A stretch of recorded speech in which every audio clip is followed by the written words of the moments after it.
Good morning. My name is Father Rayappa. I am from India. I am a Catholic priest from the Diocese of Vellore, and I'm going to talk about the Jubilee Year of Mercy 2016. And Pope Francis has inaugurated a whole new Jubilee year. I think it is an extraordinary Jubilee year, that's what they call it. Ordinary Jubilee year is subjected to the biblical framework, but this is extraordinary Jubilee year. It doesn't come once in 49 years. So that's why it is called extraordinary. So the ordinary Jubilee year always comes in the 49-year framework. So anyway, Pope Francis thinks that we need mercy. He rules mercy over justice, and he approves that we have been so far dilly-dallying with justice, that we gave importance to justice for the past 2000 years. But our primary focus must have been mercy. Mercy must be a foundation stone on which the whole church must be built. So it is already high time, and before Pope Francis, there was Indian emperor called Ashoka. He thought about it 2600 years ago. The Mauryan Empire I'm talking about, from Chandragupta Maurya and the Kaudilya, who wrote Arthasastra. He laid foundation for mercy for animals, not for humans. So the animal sacrifice was denounced by sages, kings. So Ashoka is actually picking it up from his grandfather Chandragupta Maurya, his father Bindusara, and he is picking it up, and then he is inscribing on most of the rock edicts. He inscribed about Dhamma, non-violence. Especially the focus was to stop animal sacrifice. So actually, when we celebrate this Jubilee Year of Mercy, we should understand how this emotion evolved in the context. We need to find out what was the context in which mercy was understood by Homo sapiens. It is exactly in the context of animal sacrifice. That is the context through which mercy was celebrated, and mercy was written, mercy was spoken, mercy was compounded. Mercy was an edifice for every sage. So Ashoka is also picking it up from the religious context, I would say, Buddhism. He was a Buddhist, but Dhamma is not a Buddhist teaching. It is a moral code. It is not a dogma.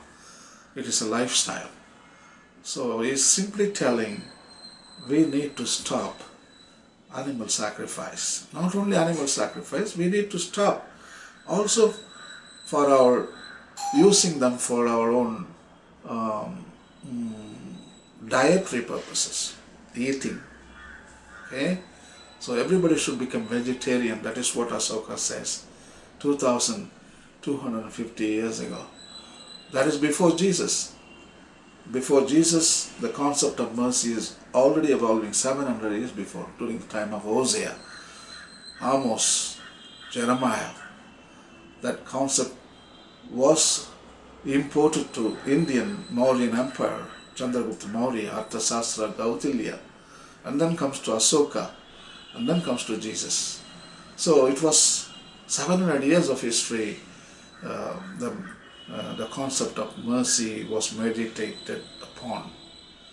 And I'm going to read the first major rock edict of Ashoka, in which he talks about mercy to animals and even to plants and to the whole natural world. That is amazing.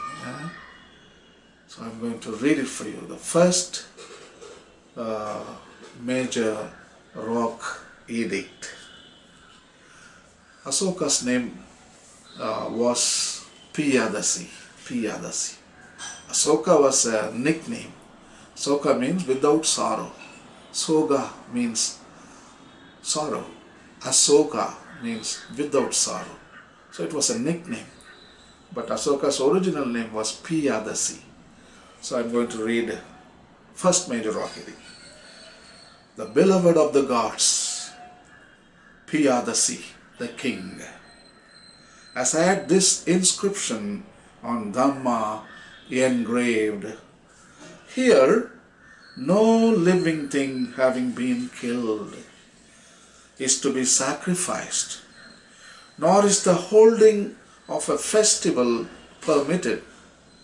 For the beloved of the gods, the king Piyadasi, sees much evil in festivals. Though there are some of which the beloved of the gods, the king Piyadasi, approves. Formerly, in the kitchens of the beloved of the gods, the king Piyadasi, many hundreds of thousands of living animals were killed daily for meat. But now, at the time of writing this inscription on Dhamma, only 3 animals are killed, 2 peacocks and a deer, and the deer not invariably. Even these 3 animals will not be killed in future. Such a brilliant writing engraved on the stone forever. Ashoka's first major rock edict. His mercy has no limit. But when we celebrate the Jubilee year of mercy, we tend to show our mercy only to our fellow humans. I mean, it should be integral. It should be shown to God, shown to neighbor, and also shown to other parts of creation. This is integral ecology. 3 relationships should be founded on mercy. Towards God, mercy is merciful. And the gospel says, be merciful as your heavenly Father is merciful. That is the motto of the Jubilee year of mercy. So, we should be merciful towards God too. And then God should be merciful towards us. And we should be merciful towards the neighbor, other human beings. At the same time, merciful to other parts of creation like chicken, like mutton, beef, and pigs, fish, other living beings, even non-living things too. So that is what Ashoka is writing. It is interesting to note that restrictions on the killing of animals was not Ashoka's invention, but was a continuation of the policy as laid down in the Arthashastra. Actually, Chandragupta Maurya, Ashoka's grandfather, and his father Bindusara, and Kautilya, he wrote Arthashastra. It is a compendium on politics, how to run governments, and in which Kautilya is writing about mercy to animals. And he recommends vegetarian lifestyle. And humans should never ever sacrifice animals. Not for religious purpose, not for self-interest either. So that is what Ashoka is. Actually, Ashoka he didn't invent it, but he just following what has been written in Arthashastra. He stopped those samajas or festive gatherings accompanied by animal fights, heavy drinking and feasting. All those religions in the old, they sanction. All this festival means you can kill animals and eat them. You can dance, you can drink. It's all religious sanctions. So like we do on Sundays and the feast days like Christmas and Easter, our violence goes to extreme. Noise, pollution, wasting energy for illumination and killing, all kinds of animals for eating on those festivals, especially even on Sunday. So we assume that religion sanctions all this, but religion doesn't sanction, but we assume. In the religious context, you do it confidently. There is no guilty feeling because religion recommends all this. It's all dysfunctionality, it's all illusion. So for our argument, we want to eat meat, so we bring religion in support of your own delusions. So that is what happened in that. So Ashoka is very clear. He banned all the festivals in the context of religions, and also no drinking, no killing of animals. And I think even Jesus, he says, go to your room and pray to your Heavenly Father. He doesn't recommend a communitarian celebration. And Jesus says beautifully, close your windows, close your doors, and pray to your Heavenly Father. In other words, don't harass others. Today we harass other people in the name of religion, noise pollution, and instead of you celebrating in your home church or anywhere, but you put the speakers and you blast and you harass other people. So on the festival days, I think the violence goes to the extreme, because we assume that religion recommends it, but it is not. So Ashoka continues, it may have been a puritanical objection on the part of the king, the evil being economic waste and immoral behavior. See, the emperor simply doesn't approve any immoral behavior on festival days in the name of religion, the public gatherings and the display, the animal fights on the street. They employ animals like a cock fights. So this kind of bloodshed, all happening. So Ashoka, he never liked that. But Ashoka used the samaja means society, okay, as an instrument of uplifting the moral standards of the people. He was, on the other hand, using all those religious institutions to promote Dhamma, non-violence, and love and kindness and empathy and mercy. So today, that is the thing what we lack in our religious institutions. We perpetrate violence, harassment, relativism, all those kind of stuff. So I think we need to listen to Ashoka the Great. At the time of this writing edict, only 3 animals, 2 peacocks and a deer were killed in the kitchen of Ashoka's. Whether the ban or killing refers to all animals or those that were protected. Actually, Ashoka, he demonstrates in his own edict what he likes. So he writes 2 peacocks and a deer. So I think Ashoka liked peacock meat and the deer meat too. So he gives it away in an edict, so we understand. So, but Ashoka is telling only 2 now being killed in the palace, but those will not be killed in the future. He promises to the people he is going to be absolutely a vegetarian very, very soon. It's all mercy. Again, it is an evolution of mercy. So in the 7th century, like Hosea and Amos and Isaiah, all of them talked about animal sacrifice. They denounced animal sacrifice. In fact, Hosea chapter 6 and 6, he says, it is, for I desire mercy and not sacrifice, and the knowledge of God more than burnt offerings.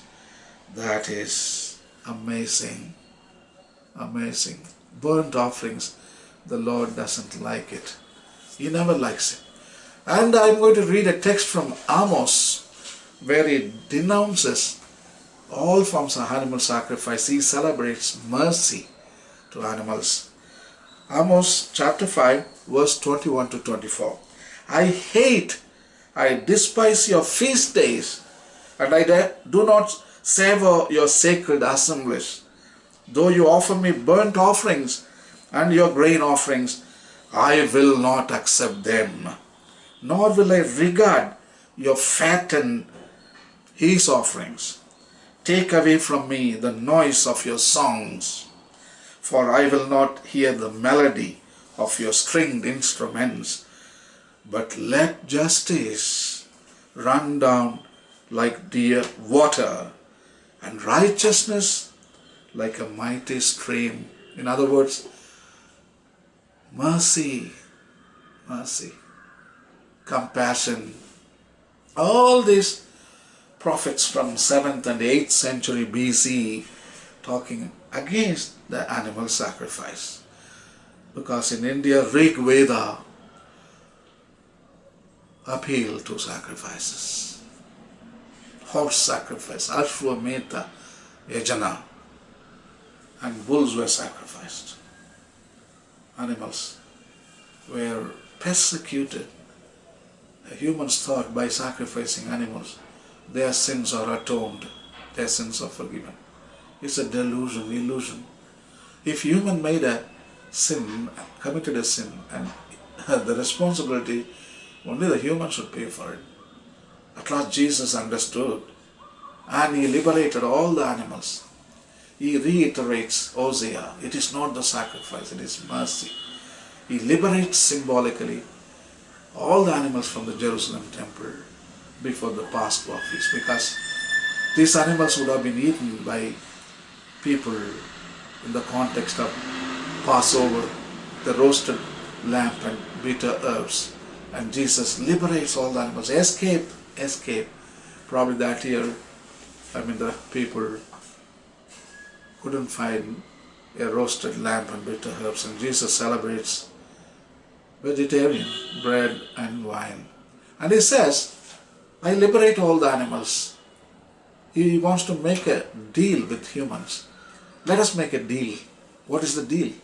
I die for all the sins. Why don't you liberate all other animals? Promise me that you don't sacrifice bulls and sheep and pigs for atonement, because I'm going to pay my blood as an atonement. Can you liberate them? He's asking. So at last he paid the big price and he died on the cross, shedding his own blood as an atonement for human sins. He's already paid.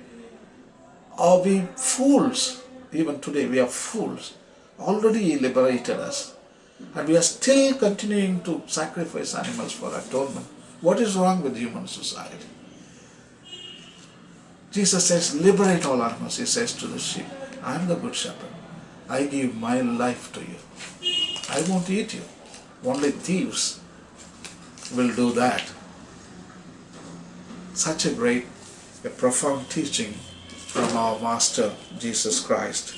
So anyway, Ashoka's the first major rock edicts simply states, thou shalt not kill. Yes, thou shalt not kill. And please show mercy to creation. So Ashoka, he knew better and started from 7th century, from Hosea, Amos, to Chandragupta Maurya, to Kaudilya's Arthasastra, to Bindusara, to Ashoka. At last, it culminates in Jesus Christ. So this Jubilee year, when we celebrate, we need to know how mercy evolved in the historical context. So I think if you go into Google and you make research on animal sacrifice, and you will find and you will learn how mercy was evolved. So it is extended to humans also. When Jesus came, he felt compassion and mercy on the sick and the suffering and the dying. So he is extending the same emotion which was shown elaborately in the animal sacrifice context. Now he is making a small shift towards humans. So when we celebrate this, and don't stop with humans, okay? And we tend to stop only with humans, but our neighbor now has a larger perspective. We understood so far love of neighbor is humans, but now love of neighbor means everything, because other parts of the creation also become our brothers and sisters according to Francis of Assisi. So the elements become brother water, sister water, brother wind, brother sun, sister moon, and brother wolf and sister lamb. See, everything is an inclusion, relational inclusion. So I think we need to extend God's love. I mean, Bible we read only 2 commandments: love for God, love of God, and love of neighbor. Everything is summarized in these 2. So I think love of neighbor has got plasticity. You can extend it to extend our consciousness big now. It doesn't stop at humans. It goes to the rest of the world and rest of the natural world. So I think it is a new enlightenment, awakening, and Pope Francis is doing a good job of recommending mercy as a foundation for our church's new mission. So happy reading, and read at the same time Ashoka's book. It is in the internet. You can download it for free. And happy Jubilee Year of Mercy 2016. God bless.